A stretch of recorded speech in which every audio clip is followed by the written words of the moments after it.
আমরা ত্রিপুরা জন অধিকার সংগ্রাম পরিষদের পক্ষ থেকে আজকে জেলা শাসকের কাছে আমরা প্রতিনিধিত্বমূলক আমরা ডেপুটেশন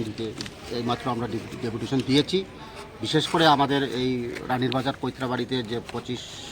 আগস্টে যে ঘটনাগুলো ঘটেছে, যে সাম্প্রদায়িক হিংসার ফলে সেখানে ধর্মীয় সংখ্যালঘু মুসলিম পরিবার প্রায় 22 পরিবার সেখানে আক্রান্ত হয়েছে। সেখানে পুরো 9টি পরিবার পুরো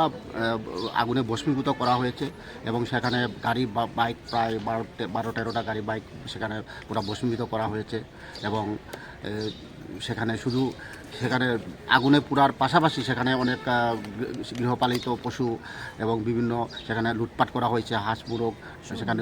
সব কিছু লুটপাট করা হয়েছে। তো এই পরিস্থিতিতে তারা ঘরবাড়ি ওরা ভস্মীভূত হওয়ার পর তারা এখন একটা অস্থায়ী শিবিরের মধ্যে আছে এবং তাদের কোনো রেশনিং ব্যবস্থা নেই। তাদের সরকার এখানে প্রশাসনের তরফ থেকে যারা সম্পূর্ণ যে ঘর পুড়িয়েছে তাদের শুধুমাত্র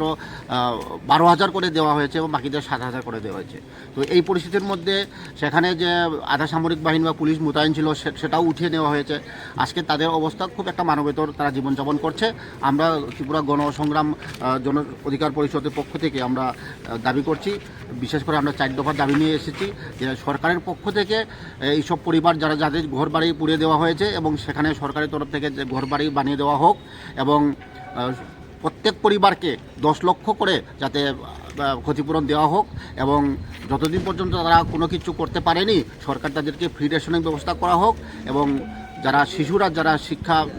স্কুলের স্টুডেন্ট যারা রয়েছেন তাদেরকে যাতে বিনামূল্যে বইপত্র বা স্কুলের পোশাক দেওয়া হয় তার জন্য আমরা দাবি করেছি। এখানে আমরা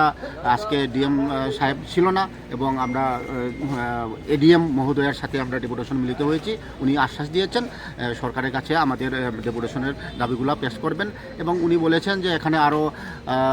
প্রায় 7-8 লক্ষর মতো টাকা এসডিএম জিরানিয়ার কাছে দেওয়া হয়েছে এবং সেটাও তাদের বিলিয়ে দেবেন। আমরা বলছি সেটা পর্যাপ্ত নয়, তাদেরকে 10 লক্ষ করে টাকা দিতে হবে। তার জন্য আমরা আজকে এই ডেপুটেশনে এসেছি এবং পাশাপাশি আমরা আরও বলতে চাই, আমরা ত্রিপুরা জন অধিকার সংগ্রাম পরিষদ আমরা বিশেষ করে ভাষাগত সংখ্যালঘু, ধর্মীয় সংখ্যালঘু, সমস্ত সংখ্যালঘুদের পক্ষে আমরা সংগ্রাম করে এসেছি এবং আজকে বিশেষ করে যেটা বাংলাদেশে যেটা পরিস্থিতি, আমরা শুধুমাত্র বাংলাদেশ নয়, ভারত নয়, বিশ্বের যে কোনো জায়গার যারা সংখ্যালঘু যারা আক্রান্ত তার বিরুদ্ধে আমরা তার বিরোধিতা করছি এবং পাশাপাশি বাংলাদেশে আমরা দেখলাম যে সংখ্যালঘু রয়েছেন, সেটা শুধুমাত্র হিন্দু নয়, সেখানে বৌদ্ধ রয়েছেন, খ্রিস্টান রয়েছেন, সনাতনীরা রয়েছেন এবং পাশাপাশি ভাষাগত সংখ্যালঘুদের এখানে একটা বৃহৎ সংখ্যা চা শ্রমিকরা রয়েছেন, চা শ্রমিক তারাও একটা ভাষাগত সংখ্যালঘুদের মধ্যে পড়ে এবং মণিপুরীরা রয়েছেন এবং সবার যাতে